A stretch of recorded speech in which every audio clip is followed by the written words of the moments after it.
So before we start working with actual SVG code, let's talk about a couple things first. So SVG stands for Scalable Vector Graphics. But if you don't know what vector means, then it doesn't really matter, right? The definition means nothing to you if you don't know what that means. So what is vector? To understand vector, you kind of have to understand raster. There are more or less two main categories of graphics when it comes to computers: vector graphics and raster graphics. So what all does this really mean? So let's take an actual look at some of this. So here's an example of some vector graphics. This is more or less what vector graphics tend to look like. They're typically flatter, they might have some gradients in there like you're seeing in the sky or on the hills. Now this is made up of pretty simple shapes, but they can be much more complex when you really get into it. So there's four different things I'm going to go over about vector graphics: the points and curves, resolution independent, typically more malleable, and can be more efficient. So when I say points and curves, this is what I mean. If we take that graphic and we look at the lines and the points and the curves and all those mathematical shapes that are behind it, this is what we get. And we have points, like this curved line here goes through this point, and we've got some more of that. These are those hills in the background. Now, this is sort of like an X-ray version of it, so you're seeing a lot more lines than we saw before, because some of these were hidden behind other things, like the hills going through the house as opposed to behind it. You can see the clouds are made of multiple circles that are overlapping. The little bushes here with the little flowers are multiple circles. The house itself is a square with a triangle on it. This is typically how vector graphics are made. They're these arrangements of simpler shapes that are combined together to create more complex shapes. This might be a little bit more clear. So I took some of those overlapping lines out so you can see it a little better. I still left a few in, like the bushes and the chimney and the clouds in front of the sun, but for the most part this might make it a little bit clearer what you're seeing. So how are raster graphics made? If vector graphics are points and curves and shapes, what about raster? So I've zoomed in to this little area up here next to the sun and the cloud, just so that way you can see what I'm talking about. This is basically the pixel grid. This is how raster graphics are stored.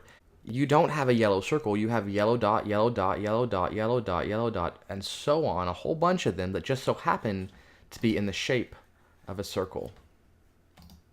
And then you have all the blue dots that are the sky, and this is more or less how that data is stored. It's just dots of color next to one another. And you can see there's not a really super well-defined edge. You can't have like part of a pixel be one color and part of a pixel be another, so it sort of fades into whatever it needs to if it's not a edge that perfectly lines up with the pixel grid.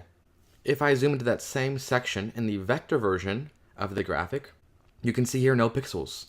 There are no pixels. It redraws the pixels every time from the math. So when you try to zoom in on the pixels, it just redraws them to look nice, or, well, to look like whatever it should look like on your screen resolution, which for most modern computers is pretty high. So you can see it still looks nice and pretty because it's drawing from math. It's not just enlarging a pixel grid. And that gets into my next point. Alright, so the next thing is, what do I mean by resolution independent? So because the graphics themselves are based on math, the computer can redraw from the math no matter how much you zoom in or zoom out. So I've taken part of that graphic and I have it at differing sizes, and I chose weird sizes on purpose. When you're just doubling the size of something, applications typically find it a little bit easier to load them as opposed to when you're doing sort of these weird sizes. So the first graphic is zoomed out to 59.3% of the size of the actual graphic. The second one is at its full size, so what I was showing you earlier was zoomed out already a little bit, but you get the idea. The third graphic is at 158%, you don't see any pixelation, and the fourth graphic is at 417.2% of the original size, and you don't see pixelation. Now you might say, like, why would I ever need to make something that big? Well, it can vary. If you've designed something for a business card, or you've designed something for even your computer screen, and then you want it to look nice on a billboard or even just being printed out, that's a difference in resolution.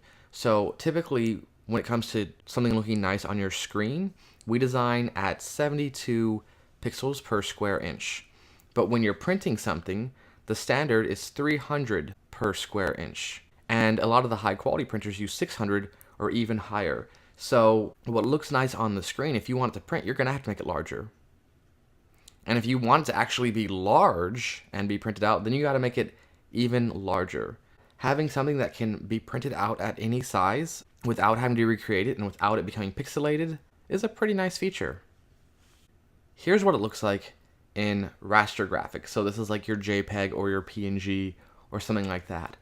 I'm using PNG for these because PNG typically looks a little bit nicer for solid colors like this. If this was JPEG, you might see some artifacts in there in addition to pixelation, but we can talk about JPEGs and PNGs in a different video.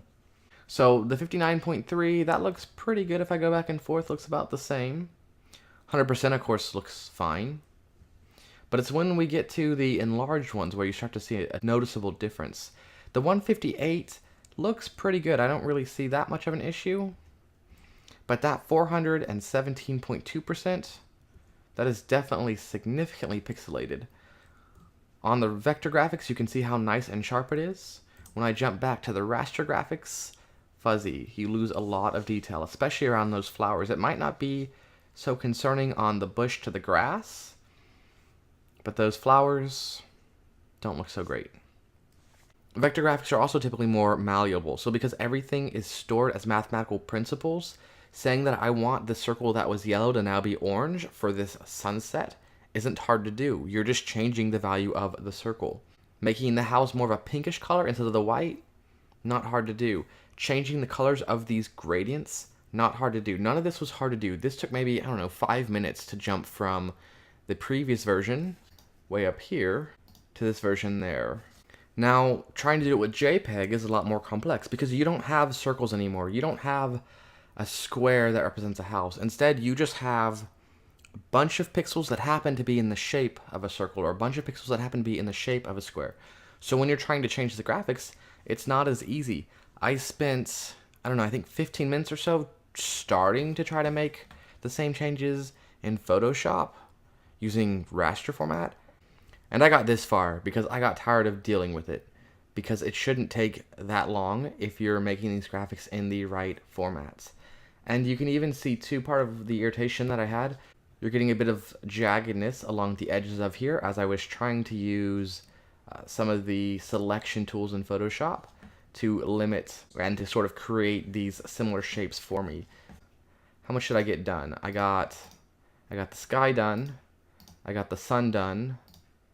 I changed the color of the house. And that's it. I didn't do the clouds, I didn't do the hills, I didn't do the plants or the smoke. And those probably would have taken quite a bit longer because they're not solid colors. They are gradients like the sky was, and the sky was kind of annoying, and even the sky is not quite perfect, as you can see. So the last point is that SVG can also be more efficient. Now it depends on the style of the graphic and what you're creating, but typically they are if you're doing some sort of like animated, illustrated graphic. That regular house, if we go back up here, this graphic here for screen is 16 kilobytes in SVG. Adobe's EPS format is not very efficient. It's 2.4 megabytes, so not all vector formats are very efficient. The JPEG of that house at not highest quality, but reasonably high quality, was 705 kilobytes. PNG, as I mentioned already, is a bit better for these very geometric types of works, and so it's more efficient. It's quite a bit more efficient than the JPEG, but still not as good as the SVG, so it's at 37 kilobytes. Now, if you're not that familiar with megabytes and kilobytes, there are 1,000 kilobytes in 1 megabyte, so that 2.4 megabytes is 2,400 kilobytes. All right, now I also mentioned if you're printing something out, it needs to be higher quality. So this is based on 72 pixels per inch, so screen resolution. If we want to print it, it needs to be bigger.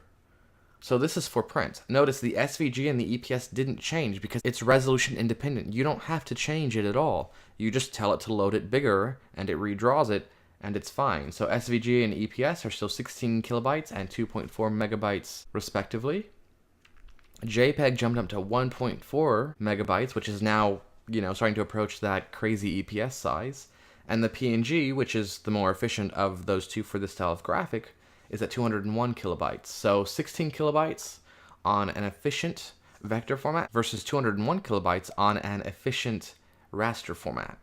Now what about the other one? So I had that Sunset. How does it do?